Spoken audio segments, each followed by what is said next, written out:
Today's calculator solves a critical problem in machine vision and optical measurement systems, determining the real-world resolution of each pixel in millimeters. When you're designing inspection systems or measurement applications, you need to know precisely what physical distance each pixel represents at your working distance. Let's examine the four input fields. First is sensor resolution in pixels. This is your camera's horizontal pixel count. Enter your sensor's pixel width here, like 1920 for a standard HD camera.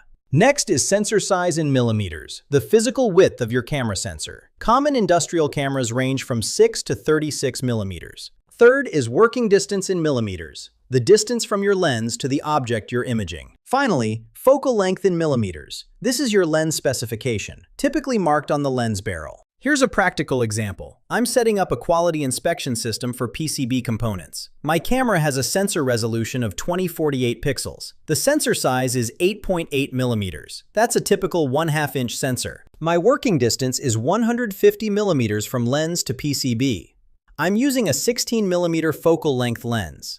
After clicking Calculate Resolution, the result shows 0.0645 millimeters per pixel. This pixel size output tells you the physical measurement capability of your system. In our example, each pixel represents about 65 micrometers, meaning features smaller than this cannot be reliably measured or detected. A common mistake is forgetting that sensor size refers to the active imaging area, not the sensor housing dimensions. Find the link in the description below.